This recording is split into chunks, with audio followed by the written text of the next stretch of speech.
Hello and welcome to our EV meeting. Here you can see who is presenting tonight. It's a very long presentation or meeting, so if you don't want to watch the whole thing or listen to it, just pick out what you want to look and listen to. Welcome. This is our first virtual SacEV meeting. I guess one advantage that we have here is that usually people have problems hearing me, but now today, if you have problems hearing me, just turn up your volume on your headset or your laptop, and you should be good. I don't have to yell. Okay, so the agenda is first thing is introductions. Then we'll have a little bit of upcoming events. Then we'll have a couple presentations by SMUD on stationary storage and EV as flexible load. And then we'll have a short sort of a update and feedback from Roseville Electric on their EV program that's just getting started. And after that, then we have our typical mixer time, but we're going to do it virtually, so we'll just leave the meeting open and people can just talk. We'll see how that goes, or chat, whichever. So let's see. So for introductions, if you want to just type into the chat window your name and whether you have a EV or not, and if you do, what type of EV it is, that would be good. And so we can just do that as we move along. So we have some upcoming events actually coming up really quickly on Sunday, this Sunday, at 8 o'clock. There's going to be the Eco Challenge number 3. We've already had 2 of them. And the idea here is it's for electric vehicles only. We want to see who can get the best economy on a short road trip, and there'll be prizes. So if you win the contest, get the most economical trip, there'll be gift cards available. And if you have any questions about it, please contact George Parrott. His email address is on the slide. Just so everyone knows that this event and the one following it will be, what do we want to say? Social distance correct. Everybody needs to keep their distances and do make sure that they follow all the rules as far as face masks and things like that. Because I think this one, the Eco Challenge, will be in Yolo County, so I think you need to have a face mask over there.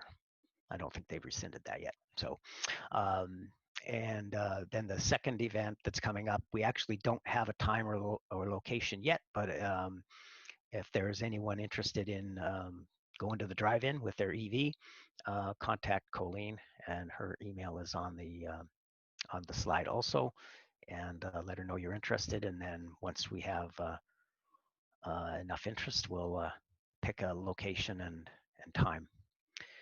And then lastly, if anyone has suggestions for any additional events, it's going to be difficult doing in-person events for a while, but if you have questions for either a virtual event or in-person event that we can do safely, just send a chat to everyone in the chat box, and we'll take it under advisement.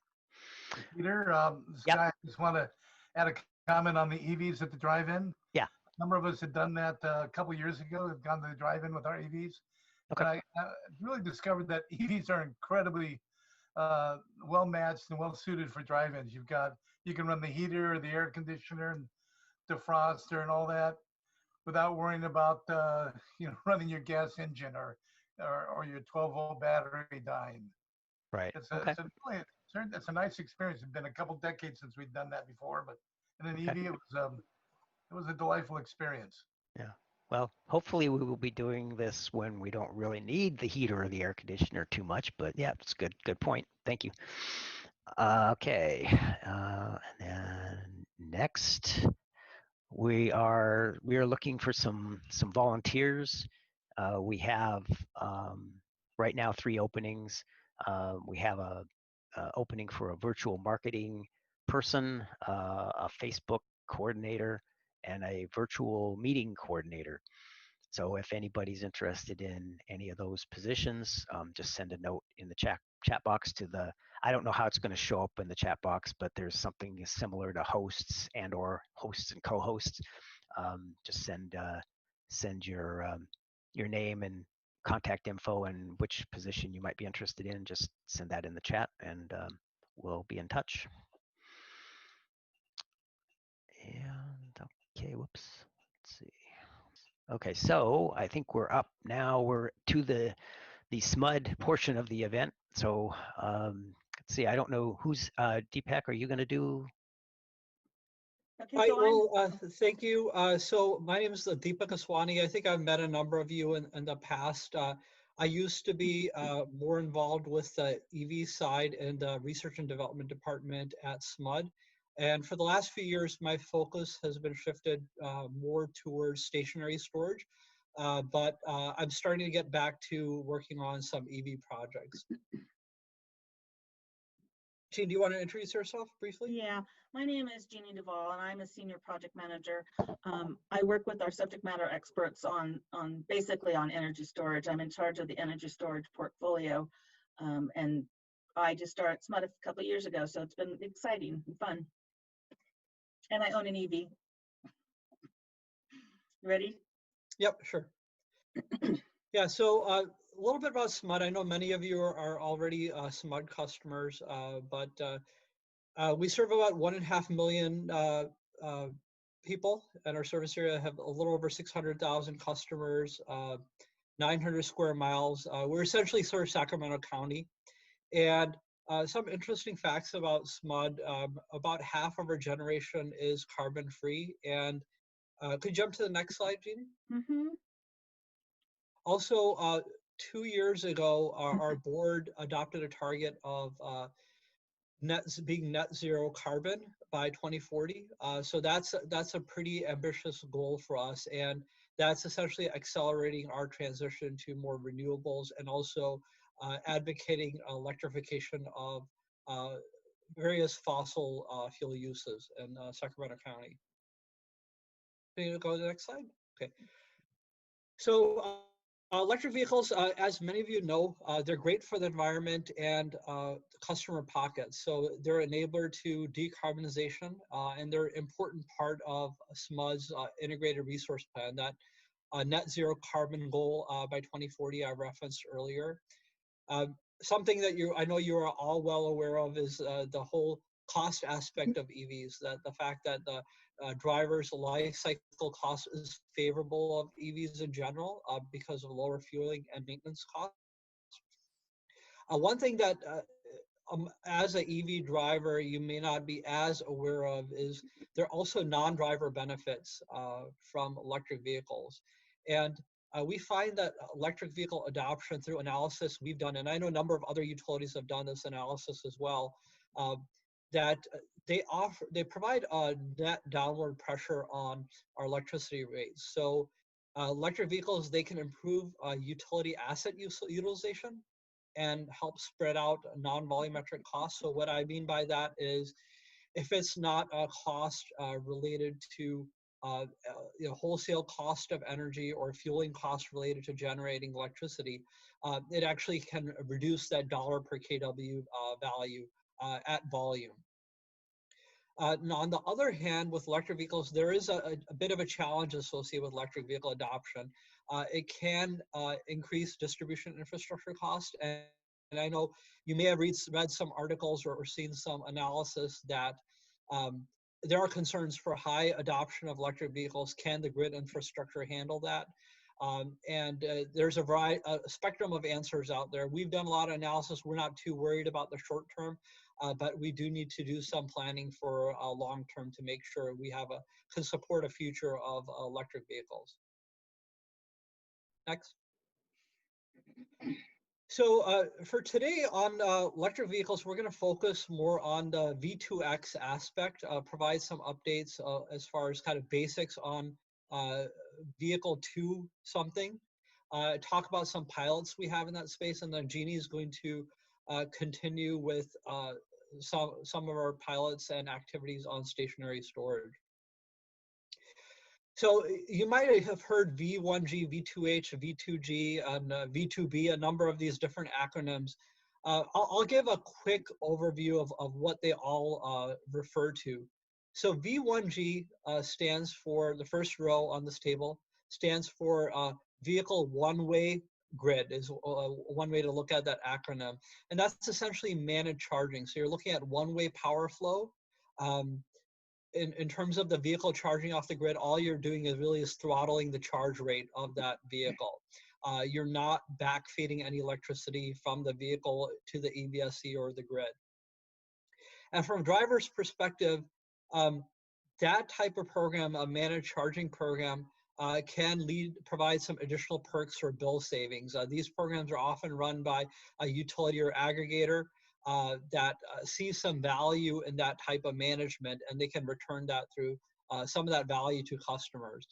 Now, one question that arises with that type of program where you are throttling the charge rate of EVs is, from an actual technical standpoint, what is the impact on range confidence for customers? So are vehicles getting as charged as they would have otherwise had they not been on this managed charging program? And then there's also the whole psychological aspect of, how do customers feel about it? Do they feel confident about it? Does it create anxiety for them participating in these programs? Some of you may have participated in a pilot a few years ago with SMUD. It was called the EV Innovators program. It involved some smart Clipper Creek EVSE. And that was our initial testing of this type of concept. And in a little bit, I'll talk a little bit more where we're going with that type of effort. From vehicle manufacturers' perspective, they are interested in managed charging, but the key goal they have in mind there is making sure that driver experience remains unimpacted. And you'll find different manufacturers are trying to enforce or look out for the driver's perspective in different ways. And that's a longer discussion for philosophically how they're really approaching it. From a utility's perspective, the reason SMUD would be interested in managed charging is it's an opportunity for us to mitigate distribution level impacts. So what I was talking about earlier, when we see a higher adoption of electric vehicles or see electric vehicles charging at a high rate at a residential scale, there can be some impact on our distribution system where we may, for example, have to upgrade a service transformer, or upstream of that on the distribution system have to face some upgrades in infrastructure. So there's an interest for us in being able to avoid those upgrades potentially by balancing this load on the grid among charging. And there's also an opportunity from an environmental perspective to absorb excess solar as we gradually migrate to a greater renewable future. We're going to see, especially in the spring and fall months, excess solar generation. So essentially a possibility that there's not enough demand on the grid for the solar generation available. And through electric vehicles, particularly in this case, it would be workplace charging and fleet charging. If we're able to throttle that charging rate, we may be able to better absorb and better utilize that solar energy. So from both those value streams, there's an opportunity for us to pass on some of that value to customers. V2H, that stands for vehicle to home. And in that case, that's an example where vehicles could potentially discharge, so send power back to the home. And from a customer's perspective, that can alleviate more recent concerns given the media exposure on public safety power shutoffs. So that's been getting a lot of attention from vehicle manufacturers in the last 1 to 2 years. And they have, in the past, if you go a few years back, many of the manufacturers have not been very active in the vehicle, especially on the light duty side for residential vehicles, have not been very active in the bidirectional power flow space. But I'd say in the last 2 years, there's been more acknowledgement from the light duty vehicle manufacturers that there is a more near-term likelihood of seeing that functionality being available from electric vehicles, that backup power to the home. And from a utility's perspective, this backup power source would really be for a customer's use, not the utility's use. And for us, that's really another resource that we advise customers about, given their particular energy needs, working with customers to help them understand what options they have available. And the last one I'll talk about is vehicle to grid. And that differs from vehicle to home in that it could also discharge to the grid. So this would provide access to the utility as well. And through that additional access, there'd be additional value to be available from that feature. And that would result in potential for additional perks or bill savings for customers. And again, just like V2G, where there is some throttling of charging rate, and here in this case, potentially discharging part of the battery onto the grid, there is a range confidence impact, and it becomes even more important for vehicle to grid versus that managed charging V2G case earlier. This one I'd say is a little bit further out in the future where it needs warranted support from manufacturers. I'm not aware of any light duty vehicle manufacturers that are looking at offering that in the immediate term for customers. But I think they're going to be monitoring the market, and I'd say it's a possibility looking several years out if there's enough interest among drivers and utilities for that functionality. And from a utility perspective, with that ability to discharge the grid, there's opportunity to enhance that grid service value we talked about earlier, because now you're just not throttling a load. That vehicle also can look like it as a generation resource. So it provides more options and flexibility to the utility. Next slide, Jeannie. So for vehicles, V2X initiatives that I'll talk about for SMUD,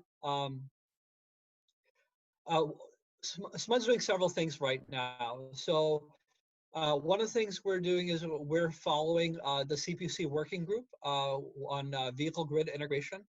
And we're also looking at a series of pilots. And I'll talk about three specific examples or categories we're looking at. One is residential managed charging follow-on pilot. So this would be a follow-on to that EV Innovators project I talked about back from, I think, 2012 to 2014, if I'm not mistaken. We're also looking at the medium duty segment at power sharing and managed charging. And lastly, for vehicle to grid, we're looking at testing that with electric school buses. Next slide, Jeannie. So on the policy front, I'll go through a few quick bullets and this is really at SMUD, it's Voice most active on the strategy front for electric transportation and also on the policy side. And I think I saw Bill on the call. So Bill, if I misspeak, please don't hesitate to jump in and add additional context to any of these points I bring up. But in general, this vehicle-based grid support, which as a general term in the industry is being called vehicle grid integration, it's pretty broad, where it spans passive and active management of vehicle charging, and also spans both one-way and two-way. So load management and bidirectional charging. So being able to discharge to the home, building, or grid. And I think one difference versus a few years back where it was primarily vehicle to grid, there's talk about broadening that to vehicle to home, vehicle to building, as I mentioned earlier. And I think the focus has transitioned more toward grid resiliency, and also providing backup power to customers rather than just those utility use cases and services and wholesale markets. So I think I saw two notes in the chat section. I'll try to capture those comments as we go along, and if I miss anything, please chime in. But I think I saw two notes pop up on the chat window about Nissan being able to support vehicle to grid. So I believe that is possible from a technical standpoint using the CHAdeMO standard. You can discharge vehicles. And please, if there's anybody from Nissan's on the call, please chime in and correct me if I'm wrong on this, but my understanding is that's not endorsed functionality. It can be technically performed, but typically, if we are doing vehicle to grid, it has to be on a special agreement, and we're doing it on a limited basis. So for example, we might have a handful of vehicles we're testing, and we may have a special agreement with Nissan about testing that bidirectional charging. Because I don't believe with the Chatamo vehicles that are capable of doing it, it's supported under warranty because of additional cycling it puts on the battery. So I think if you do have certain terms on what that use looks like, the vehicle manufacturers are willing to support it. And it's not just Nissan that's providing allowance for that. Other vehicle manufacturers are also allowing for that. And in some cases where it's not supported on the production version of the vehicle, prototypes are available from some vehicles.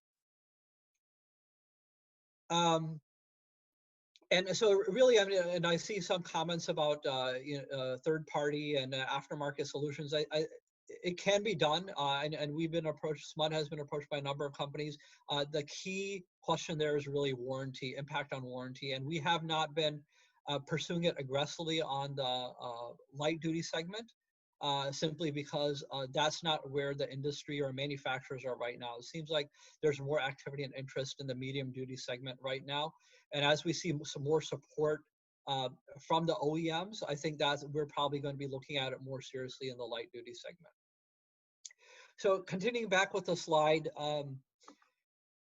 the perspective of VGI has changed compared to a few years ago. I think in the past it was really focused on, well, what's in it for the customer. I think now more recently, as we have been seeing the EV market mature, we have been seeing a good uptake of EV purchases in California among customers.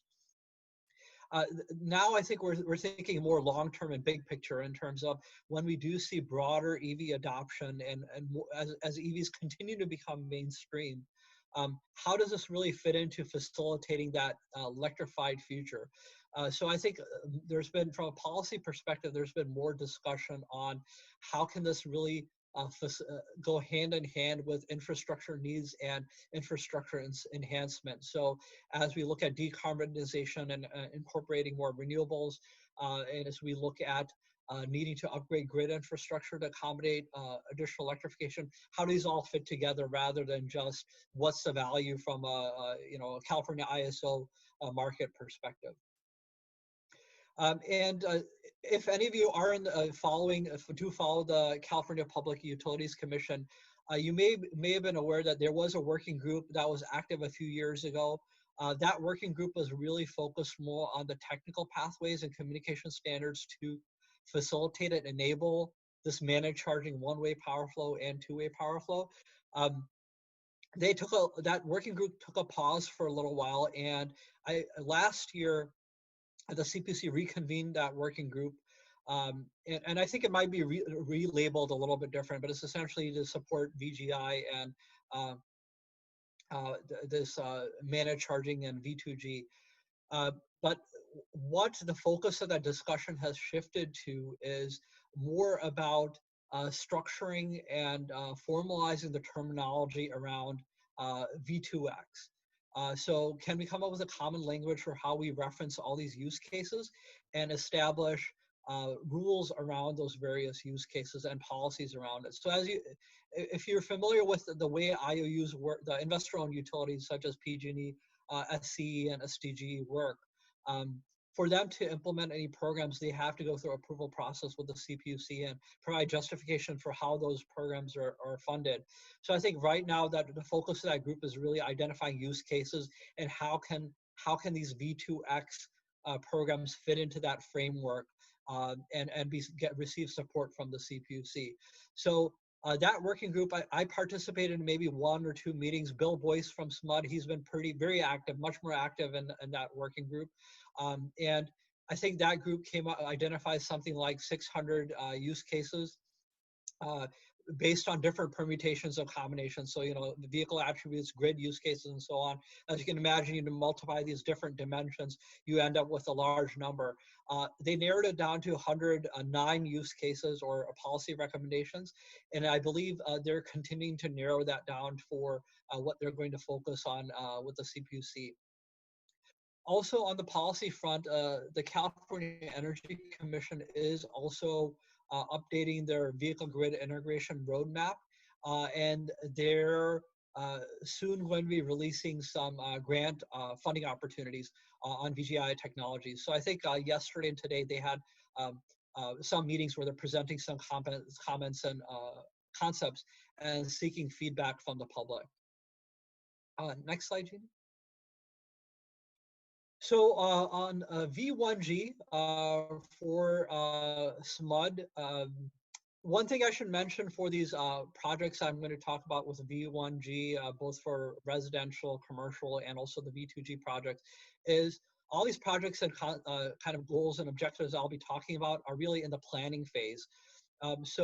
One thing that has really changed for us on the R&D front is because of COVID-19, we're finding a lot of partners we were planning to work with are really reassessing what their focuses are over their short term. So we're finding that what prior agreements or plans were with partners, some of the finances or assumptions or agreements are changing, and we're also under various restrictions. So a lot of the pilots we had planned to launch this year are essentially on hold, and we're back to the drawing board and renegotiating a lot of our plans with different partners right now.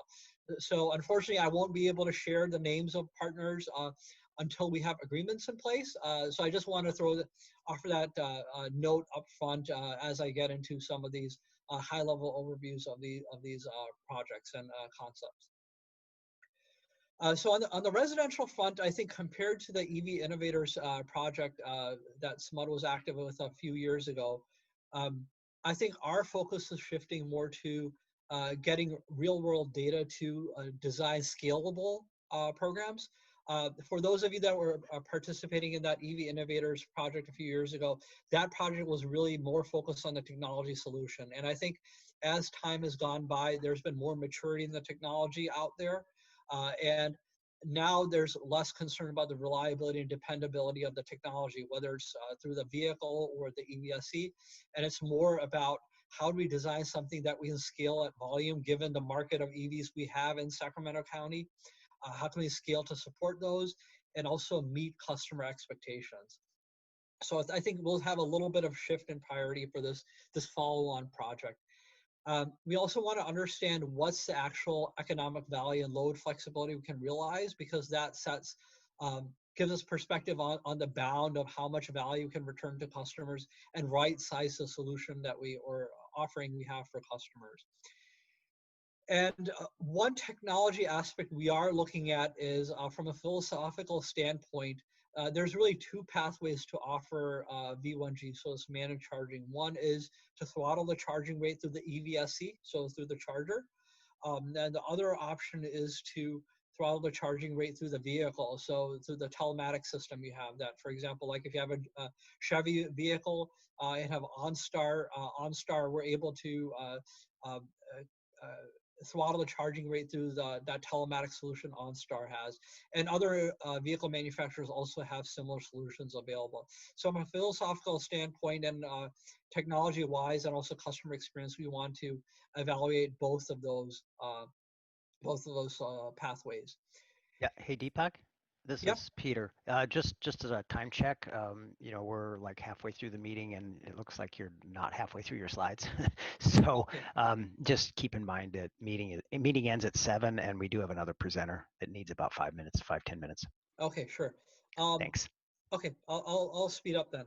Then for medium duty, I think we're more focused on managing infrastructure cost over there. So kind of alluding to that comment I made earlier about managing infrastructure upgrades. Next slide, Jeannie.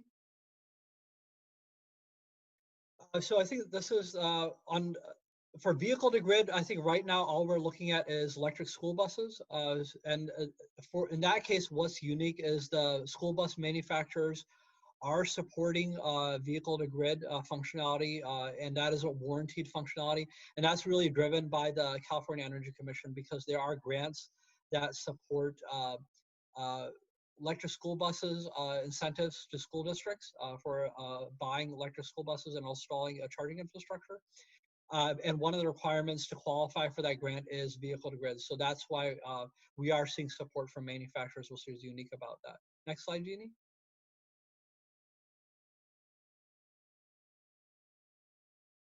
And I think that now we'll transition over to storage. Thank you.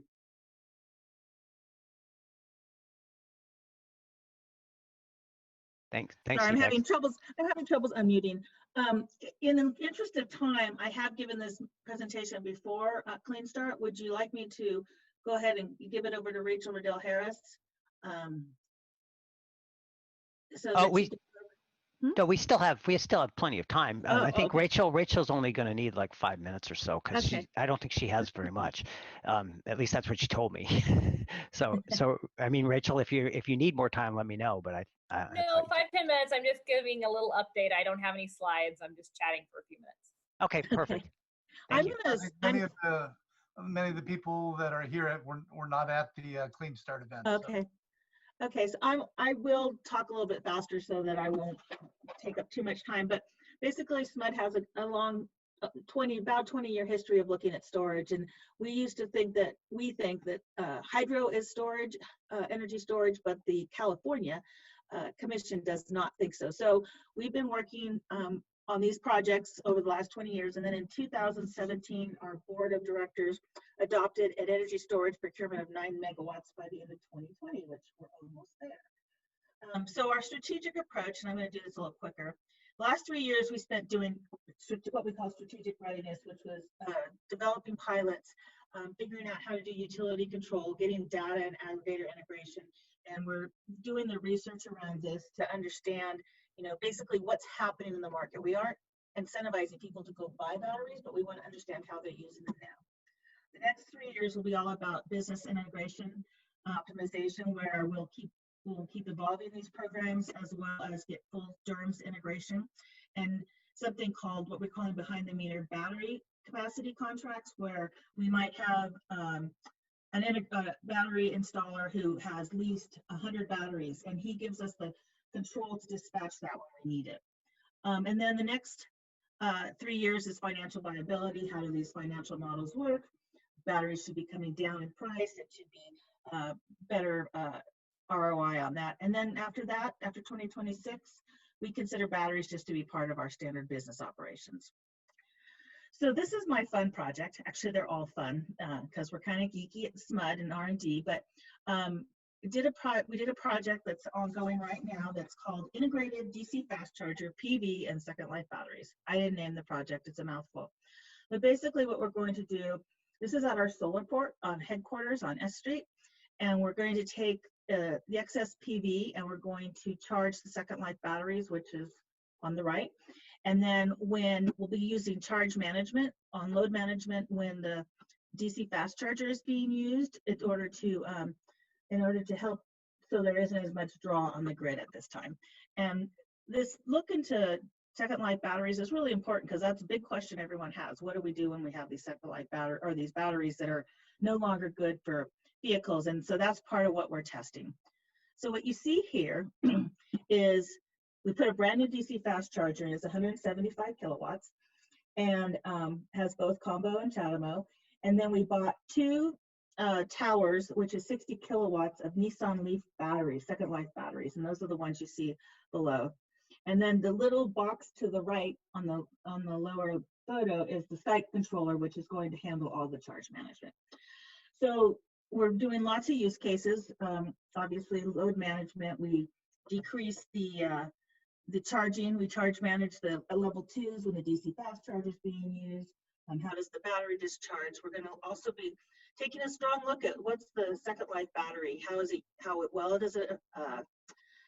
does it work in long term? What's the degradation, et cetera, as we go through the next 18 months of this project. And so what else are we doing? Well, we have a big project called AB 2514, which is what I was telling you, 9 megawatts by the end of 2020.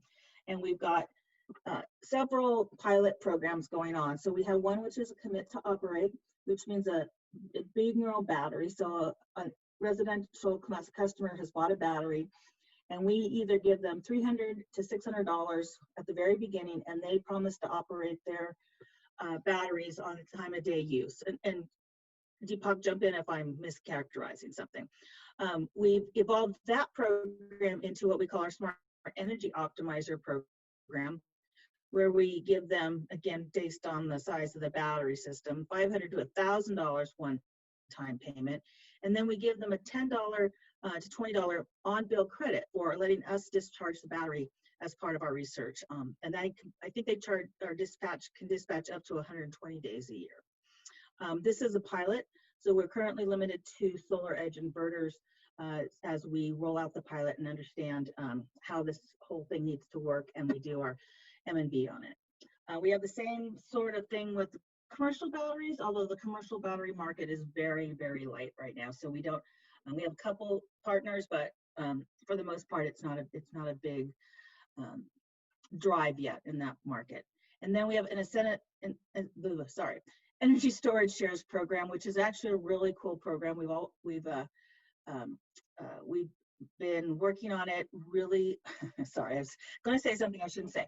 Energy storage shares program, which basically is a partnership that between our commercial customers who might have been considering buying a battery for their site for peak energy demand charges. And then the last two are PowerMinder, which is our controllable heat pump water heater program, and that's where we pay them again to allow us to control when the water heater is let's try that one more time. Allows us to control when the heat pump water heater is actually heating the water on the most cost-effective time or when there's excess renewable.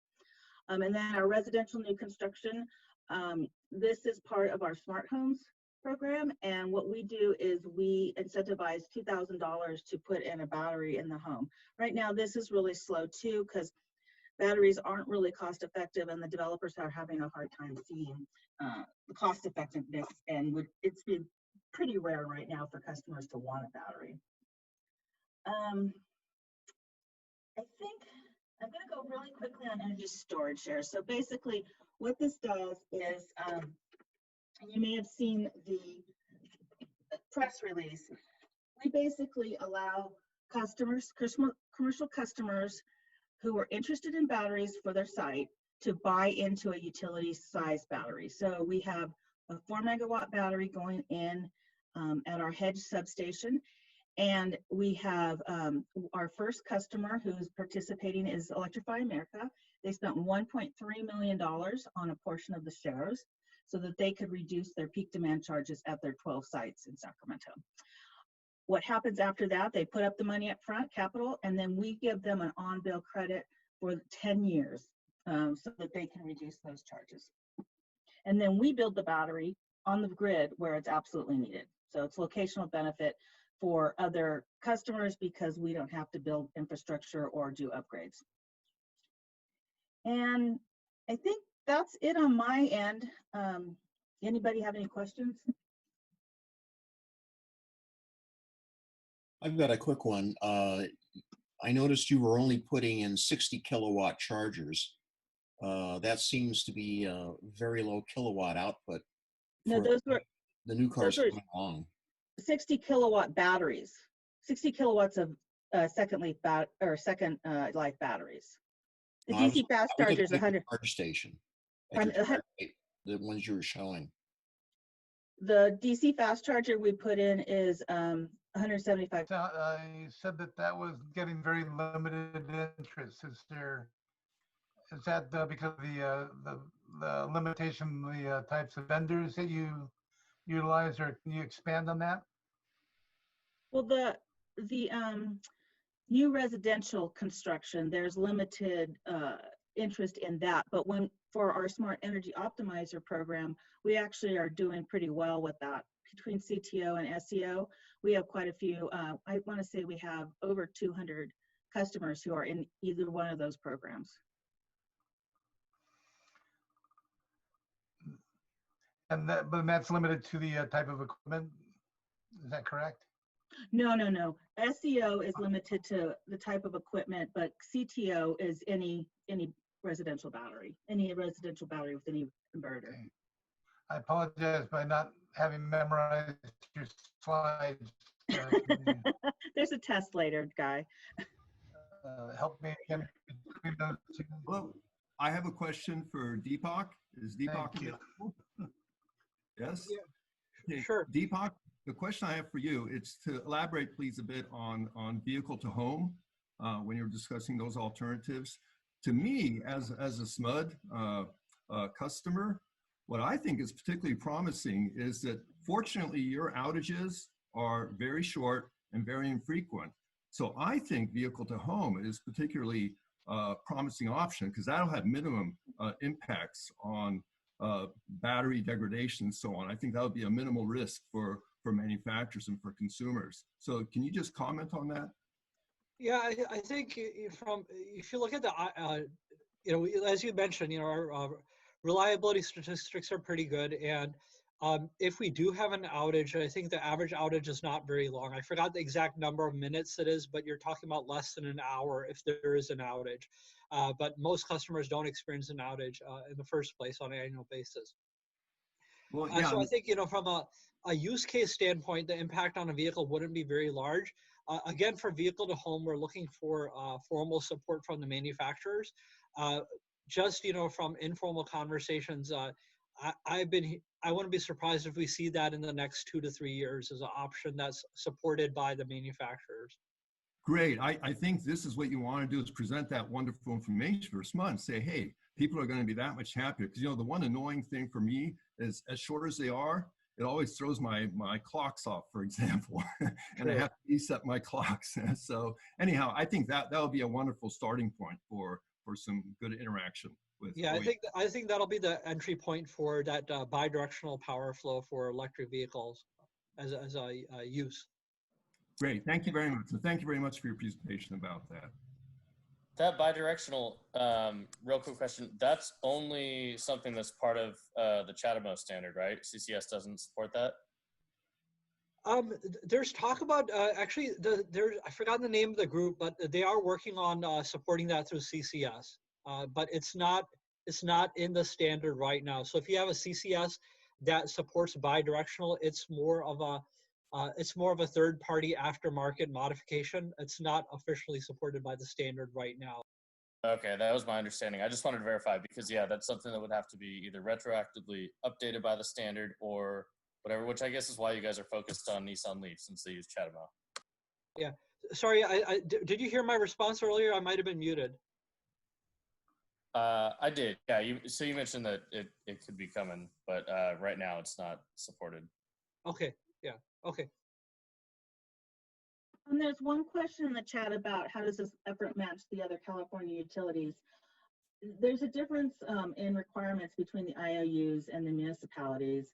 And I think what we're doing, what SMUD is doing, is we're actually researching what's out there.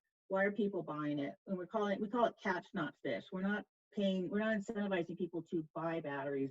We're incentivizing them to let them show us how they're using it and how we can use it. So, the IOUs are required to get many, many megawatts of batteries, and they're doing that on the utility side. Ours is just a little bit different with our research. Okay, great, thank you. Austin, I say Austin had a question in there asking if SMUD is planning to roll out a more dynamic time of use pricing for potential subscribers. Austin, do you want to add to that question? Yeah, I saw that in the chat window. So I don't know if we have an explicit timeline for offering something like that right now. There are discussions about that, but there's no commitment that particular year something will happen for that. What we are doing, and this is kind of in the background, customers will not be exposed to it, to kind of is an initial test to that. For some of these flexible device projects, like say, for example, that water heater project, Power Minder, or Smart Energy Optimizer, one of the modes we're evaluating is shaping the device load behavior using a dynamic price signal with having automated control to respond to a dynamic price signal, but customers will continue to be billed on their existing time of use rate. So we are testing that in the background, and then if you look at the contract, there's a different compensation mechanism we're providing customers, as Jeannie described. So we're testing the technical backbone of doing something like that, but we haven't made a commitment to offer a retail rate like that to customers just yet, but we're thinking about it. Okay. Okay. All right, great. Thanks. I think it's time for Rachel. If you're ready, we'll get started on the Roseville electric. So you don't currently actually have an EV program, right? You're developing one. Is that what's going on? So I'll give you kind of the scoop on everything. So Okay. Roseville Electric is part of the city of Roseville.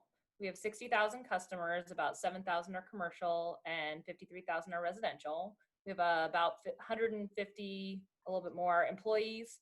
We're 40% renewable and about 13% hydro. So that's just the utility itself. We've had an EV program since 2017. So far, we've given out about 1,300 rebates. Of those, about a little over 800 were for vehicles and almost 500 were for chargers and one motorcycle. Our current rebate program is $300 for a new vehicle, $200 for a motorcycle, and then $500 for a new networked charger. So that's been in place for a while. Over the summer, we actually added a low-income adder for those. So the vehicle's $1,000, the motorcycle is $400, and the charger is $750. So that's if you're on our low-income rate. So we're trying to work towards programs that get more low-income people into electric vehicles, and that's one of the things that I'm going to be focusing on. I actually came over from SMUD in December of this year. I've been working with Deepak and Jean and Bill and Dwight. Hi, guys. And so I just came over in December. They didn't have an EV programs. What SMUD has probably 50 or 60 people working on, Roseville has 5. So it's a dramatically different environment. So you're working on multiple programs at the same time, and you're doing lots of different things. This is the first time they've had someone whose job is specifically working on EV programs. So that's my goal, is to get kind of things up and running and not just be something that's kind of in the background. So I'm currently working on getting a fleet program up and running. We do have a commercial workplace part charging program. So that's $5,000 for a single port and $6,000 if you have 2 ports on that charger. But I'm working on getting a fleet, both vehicle and charger program up and running. And hopefully that'll be up and going in about a month or so. And so that I'll let you know when that gets up and going. It should have been out sooner, but with everything fun that's been going on, it's been a little challenging.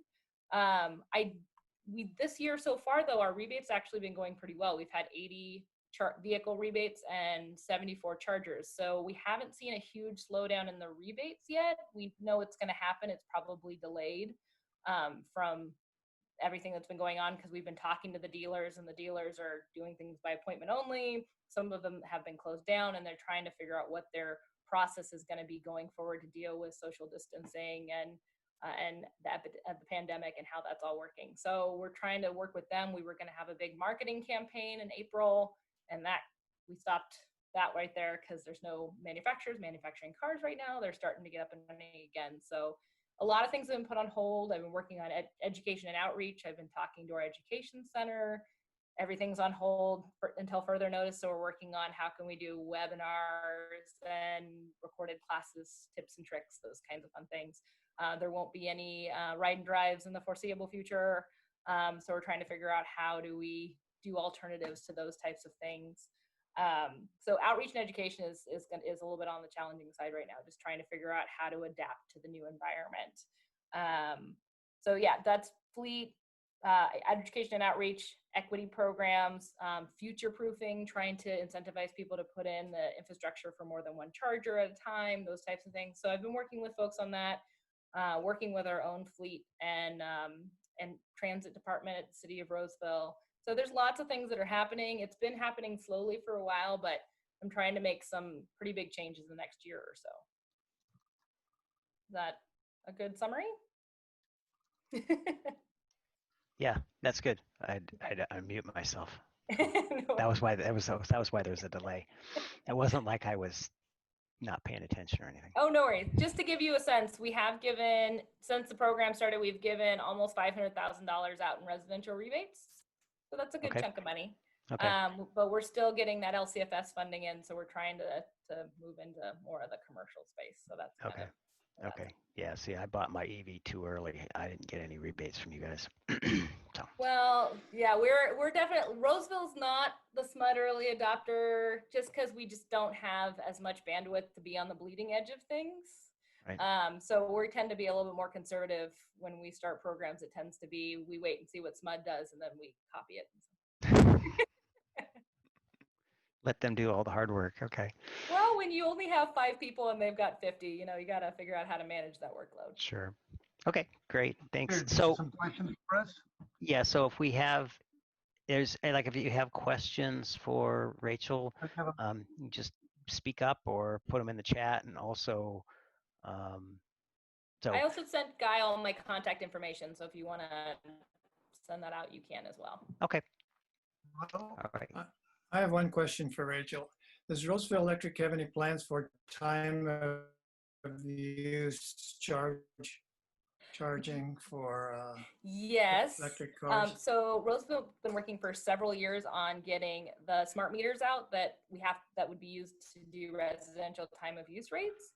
We actually have a pilot going into place right now with some customers for a time of use rate for residential.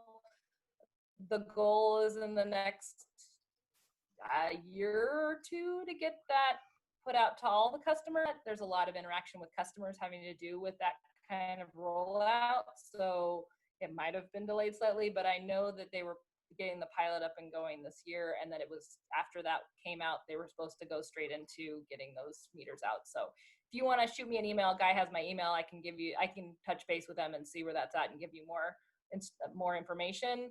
I am eager to get that going because if the smart meters are up and running, then I can also give an incentive for EVs for times of day that they're charging. And I'd really like to do that. It's just we can't do it until those meters are in place, so I know what time people are charging. Thank you very much. Okay. But those meters won't actually detect when you're charging just the EV, right? They'll just detect use during time. So if Yes. people do, okay, so same as SMUD. So basically if you run your dishwasher and your other stuff at night, you get the EV rate for that. Yes, it's hard. We don't have specific information, Okay. but with time of use rate, you charge people more when the power is more expensive. Right. So that inherently gives people an incentive for charging off peak, but we a lot of times can give an additional incentive because you can see when somebody plugs in a lot of times on their house just because it's a pretty good draw. So you're Right. just trying to incentivize them to chip that load even further. Right. Okay.